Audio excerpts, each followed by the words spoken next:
Well, we plan on getting started here. Welcome. The Extreme Networks event, Wi-Fi in stadiums. Appreciate everybody in attendance.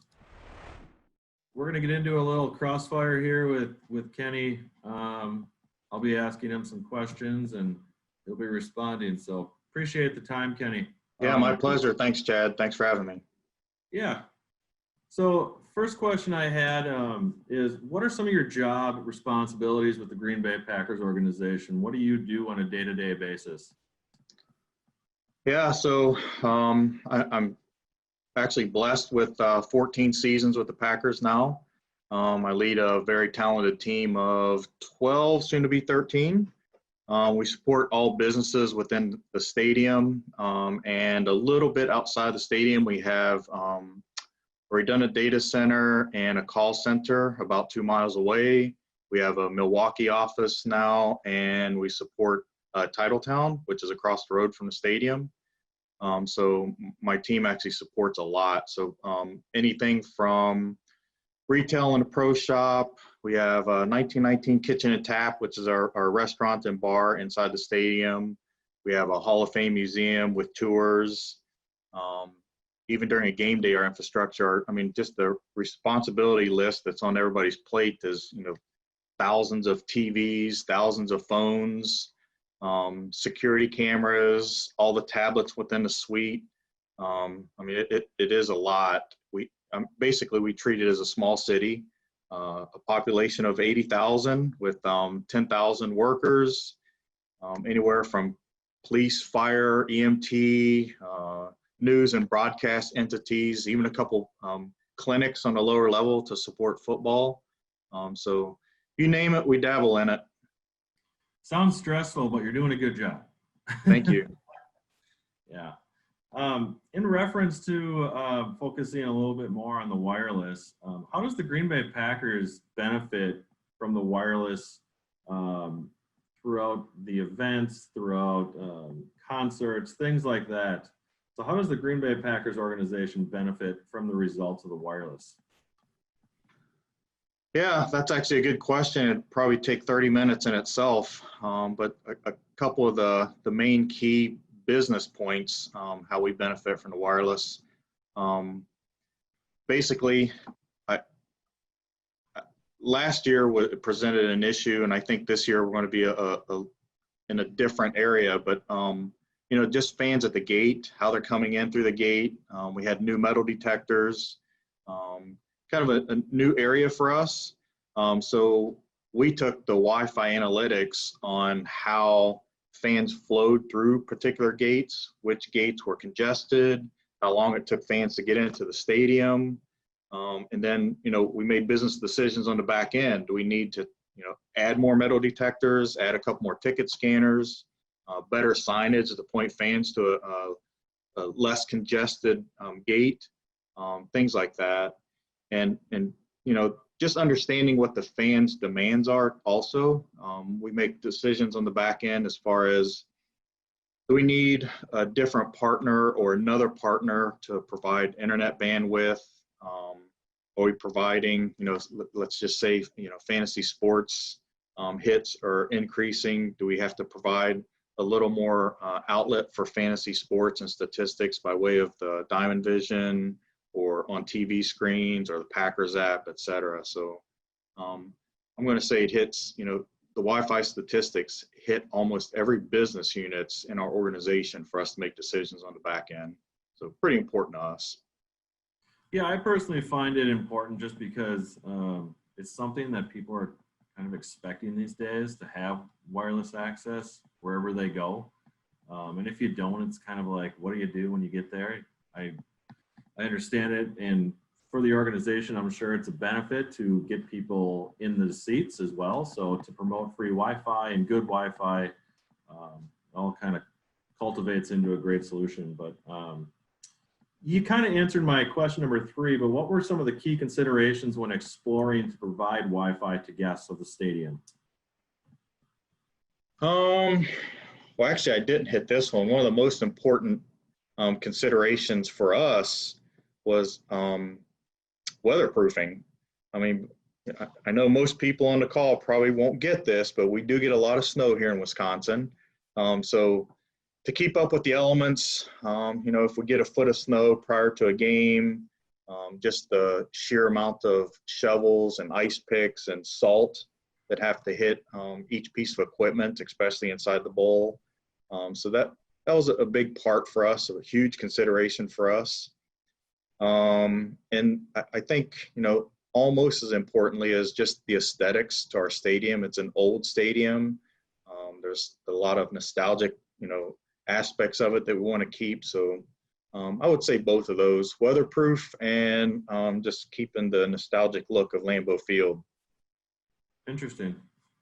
So what are some future innovations or plans that the Packers have for Wi-Fi, not only within Lambeau, but also like the Titletown district itself? Are you guys planning to like evolve that, kind of bring it all in like under one umbrella?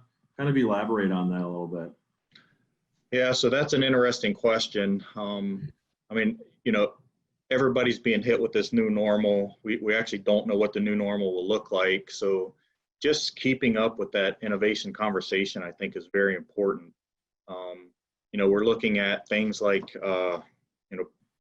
how to monitor and manage crowds, what do the concession lines look like? We're even looking at things like smart rubbish cans and recycle bins just to see when they're full. We have over at Titletown, speaking of that, we have a Zamboni to help keep our ice rink in good shape. We have, yes, in Wisconsin, we need to make snow, but we have a snow making machine to help the sledding hill stay in good shape. So, all of those things require Wi-Fi. So just to stay innovative on how to keep those up to par. I think those are challenging. And just, Titletown basically was brought here for more or less a technology incubator. So they're proactively researching and bringing in new talent. They want to keep the current technology talent in our area. So they keep us on our toes as far as innovation too. So yeah, that's a constant. Awesome.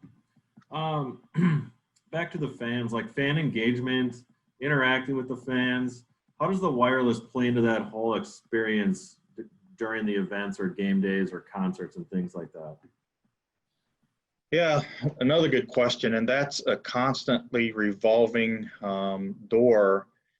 We proactively survey all fans on every event, and we get what's important to them. And we take those, and at the end of the year, we try to better ourselves from that feedback. We kind of live in the world of always connected. Things like, and I mentioned that too earlier, but just fantasy sports. Are we providing enough statistics? Are we providing enough on the Packers app? Are we providing enough for the TVs that are installed in the concourse, et cetera? Things like, we're doing renovations on our lower level concourse and our upper level concourse. So we're looking at things more on the, wayfinding. Cashless is a big turning point for us. How to monitor lines in the concessions again. Yeah. Cool. Yeah, everyone's kind of looking for that what's next, and especially some techie stuff. At least I do. A lot of people are interested in unique technology things, especially when they're going to events and stuff. So I appreciate the feedback. Yeah, no problem. So I took my family to a game last year, and they had a great time, great experiences. It was my kids' first time to a game, so they were thrilled. But during the time, I was taking a look around and noticing a lot of spectators and fans checking their phones and devices and stuff. Do you have an idea about what they're doing throughout the game? I like sports, so I was more in tune to watching the game. But a lot of people these days, they like to check their devices, see what else is going on. Do you have some granular information on how you gather what applications that they're using or any of that type of information? So then you can kind of drive and focus from an entertainment aspect, to have them keep coming back, because it's a good enjoyment for that person witnessing the event. Yeah, another good question. So there is, 50% of the staff that would like the fans to be more engaging with what's on the field, be a little bit louder. And then the other half that are a little more tech savvy and sponsor driven and stay connected with the fans driven. So that's always an arm wrestling battle, but to keep the fans engaged during a game is sometimes extremely difficult. I mean, and Rob will talk to this later, I hope, but Rob is basically an extension to the Packers IT department, specifically during a game day. So he will, in real time, let us know what the fans are engaging, how many fans are connected, is there any differences from game to game to game, so we can adjust on the back end. But if there's a problem in the stadium with Wi-Fi, Rob will definitely hear about it, and the sky is falling. So you're right, Chad. I mean, everybody's on their phone. So if there's connectivity issues, we hear about it. And we've learned that, it's actually across the board on what they're connecting to, and it's when. So, during a kickoff, extremely heavy demand on the network. During an injury, where there's a prolonged injury and a TV timeout, extremely demanding on our network.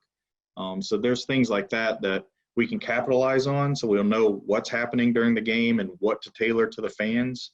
But you're right, if you just look in the first 2 or 3 rows in front of you on what's happening, it's more or less social media, texting or calling a family saying, look where I'm at, and then keeping up with the scores and other teams around the league. So yeah, it just depends on what section of the stadium you look at and who you're looking at and the age of the fan. You get a plethora of what they're connecting to. Cool. I prefer the good old beach ball or the wave, but I hear you. Lambeau Field is currently migrating to like a Wi-Fi 6 environment with Extreme, and that deployment is obviously very sophisticated. Why was Extreme chosen for the new architecture, and overall, why were we selected as the manufacturer for the project? Yeah, I think actually Kevin's intro did a pretty good justice to my answer here. I mean, we started a relationship with Extreme back in 2015, and in my eyes, we did our due diligence. We sent it out to RFP. We had our incumbent in there. We had the Big Blue solution in there. We did a bake-off. We did a bake-off with our lower level and what our football department required as far as bandwidth demands in the classrooms, et cetera. So at the end of it, Extreme Networks was awarded the solution for Lambeau Field. And not only, and the RFP was only for Wi-Fi, but not only did Extreme get awarded the Wi-Fi solution, we rolled out end-to-end. So what that means is all the wireless, all the layer 2, the switching infrastructure, everything. So it was a complete forklift upgrade for us. Was it a little scary? It was. I was putting all of my eggs in one basket with Extreme. Were there growing pains? Absolutely. I mean, anytime you go through a forklift upgrade with your entire layer 2 infrastructure all the way to your Wi-Fi, it was scary. But I think after 5 years of that, Extreme Networks and the Green Bay Packers have come to a very good working professional relationship. They understand where we're coming from, and we have full trust in them currently. So fast forward to your question here for Wi-Fi 6. I mean, again, we did our due diligence. We got 5-6 years into this. We didn't go to full RFP. But we didn't have to.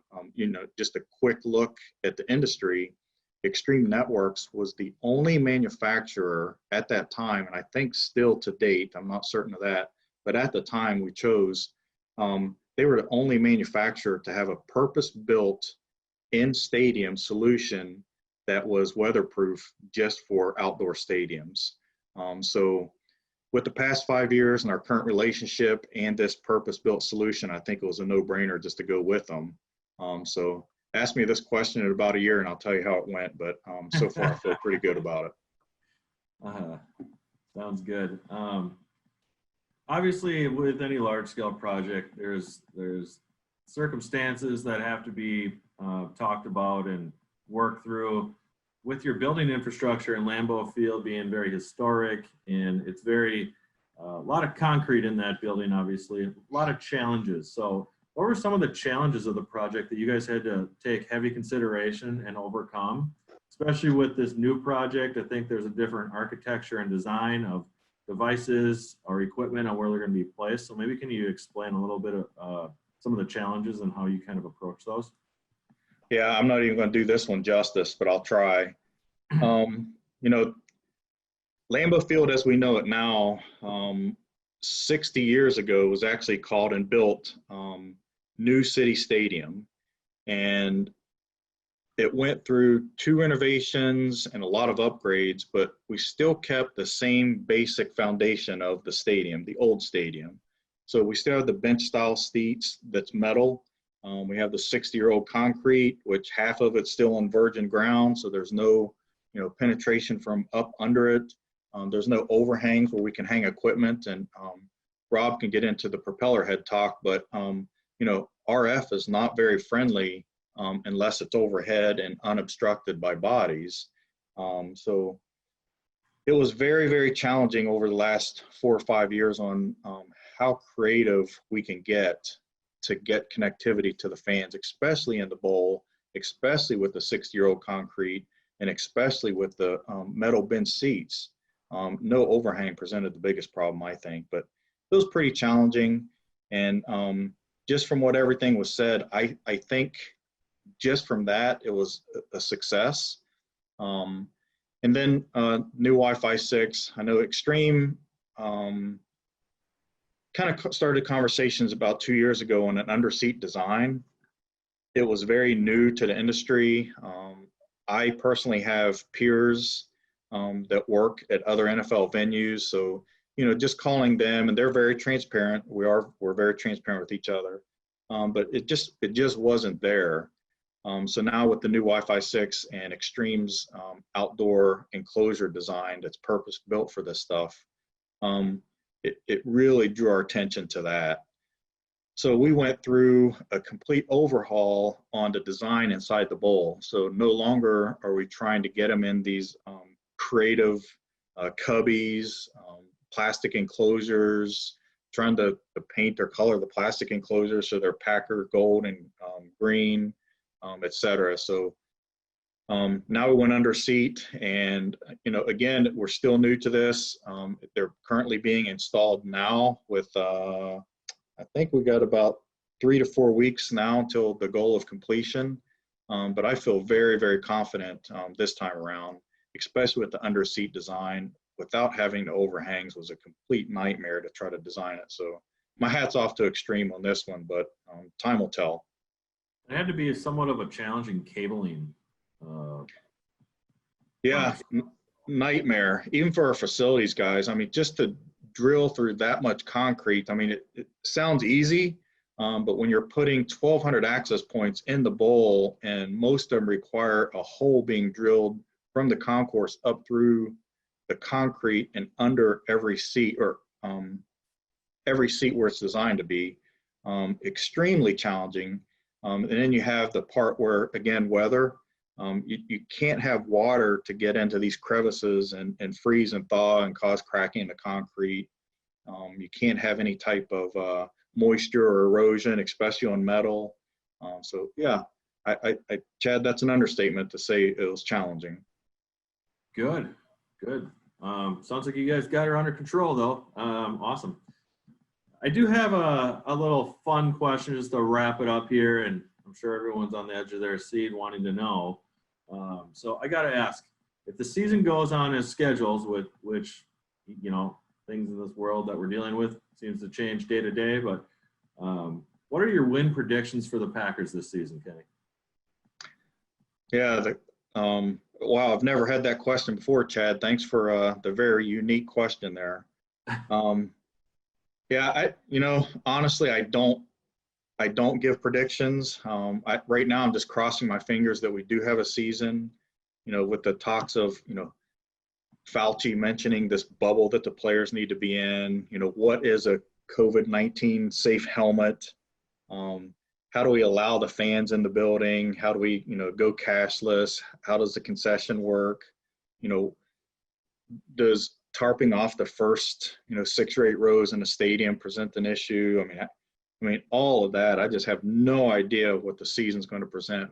I'm just praying and hoping that we do have a season. So, as far as the prediction on the outcome of the season, I have no idea, and I don't want to jinx anything. I'll go with perfect season. I don't know. Nice. I love it. I love it. We should be good with Aaron in the seat. Yeah, no doubt. Well, thanks for all the answers to those questions. I do appreciate your time, and it's super interesting just to hear directly, I guess, some information that's kind of not always brought to present.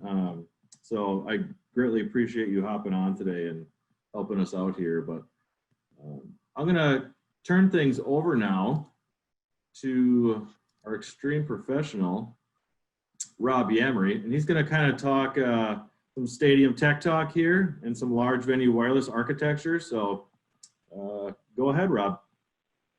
Yeah, thanks, Chad. Kenny, good insights on the whole, Packers organization and some of the insights into the Wi-Fi that we have here. Chad, why don't you advance the slide for me there? But, if we're looking at Packers on a slide, this is kind of it. And like Kenny said, I've been helping out the Packers now for about 4 years now. So I think it was only after the first season that they were using the Extreme Network stuff where I was involved in the, game day operation. So I'm pretty, intimately, involved with, the game day operations, how things operate, where issues usually are, what things we need to correct, and where we can take it going into the future. And that's what we're doing at Lambeau Field right now. The first deployment, went out in 2015. It's been around that time where we need to transition over into some new technology. And one of the big things that we have with that is the Wi-Fi 6 technology that will, really enable the fans to get a better client connection. On top of that, we want to introduce some other new technologies too. We want to, advance fan engagement. We want to do, location-based services for, like Kenny was mentioning, dwelling times at the concession lines. We want to see how long it takes for, someone to go through those lines of cashless, opportunities that we have there for the fans to, limit the COVID touch points, stuff like that. And even wayfinding, where people are just trying to even find their way around the stadium, how they're going to do that. This is all parts of this new technology that we're rolling out there. But, really at the basis, if we're looking at performance and how we can do this, the Wi-Fi 6 is where it goes. And Chad, advance the slide. And I'm not going to talk on this too much. I don't want to get into the weeds too much here, but at its very basis, when we're talking about Wi-Fi 4 and 5, it was all about throughput. We want to get better speeds. We want to push more data through the air, no matter what the cost. With Wi-Fi 6, we kind of took it a little bit. We have enough throughput already. Now with the Wi-Fi, now we need more efficiency. So, and this is a slide that kind of speaks to that. That top first lane, right, all the traffic is in one lane. It only sends and receives at one time. We want to wait for one person to do something before others can talk. With Wi-Fi 6, rather than going to 20 megahertz channels, we can limit that down even further on the fly with 2, 4, or 8 megahertz. So depending on what a client needs, it'll automatically negotiate that. And that makes it much more efficient. So we can service much more clients on the wireless network, which will then give a better experience and just provide a better overall option for fans connecting into the Wi-Fi to enable the new technology. Advance the slide, Chad. So when we're talking about how it was before and where they're going into the future, here's a picture of where some of the access points were deployed previously. Now we see some of those circles, the white circles around the yellow boxes and the purple circles up around the Ring of Honor there. The purple circles are the overhead access points, and those are the ones that are pointing up, down on top of the fans. And we see those all around the whole stadium. You can see a picture in the top right of those. And the ones in the yellow boxes, these are the ones that Kenny was mentioning that are that are challenging. We're trying to match them into the aesthetics of the stadium. We don't want to have them really stick out. We don't even want fans to even know that they're even there. So we put them in these plexiglass or these plastic boxes, painted them gold, put them around the vestibules, and inside those is an access point that's with an external antenna that's pointing up, down, and out to the sides. All right, so that's how it is. That's how it was before, but that presents some of the challenges in and of itself. Chad, slide to the next slide there, please. So when we're talking about the handrail deployments, when we're going from the side in, bodies just suck up RF, right? So the fans on the very side, maybe 5 to 7 seats in, they may have a really good experience, and that may go for both sides because that's where the APs are. They're on the aisles pointing the way in. Now, the middle sections of it, that's where we would typically see a connection from the overhead one, but there's a lot more fans inside the middle of a section that's going to attach one of those overhead access points. They kind of get overloaded and stuff like that, especially in this, in this design. So the new design where we're going at this with it is an underseat deployment. So the underseat deployment seems a little counterintuitive at first. Why would you put an access point underneath a bunch of people where the bodies soak up the RF? Well, it's the same way that we, limit the RF cell sizes inside brick buildings, right? We use wall attenuation to limit the cell size to prevent sticky clients and provide a better experience for people going around. So if you're looking at like a school district or a higher ed, they may have one access point in every room with the power turned down to limit the cell size for the clients that can connect up to it. It's the same type of methodology that we're using in stadiums today. So we strategically place these access points throughout the stadium. They service about 5 rows high, 15 deep. So it's about 65 to 75 fans on the access point. But what that does is that it reduces the cell size. It brings the access points closer to the fan device and results in better performance. And that's really kind of what we're going at it for, right? We want better fan experience when they're inside the stadium.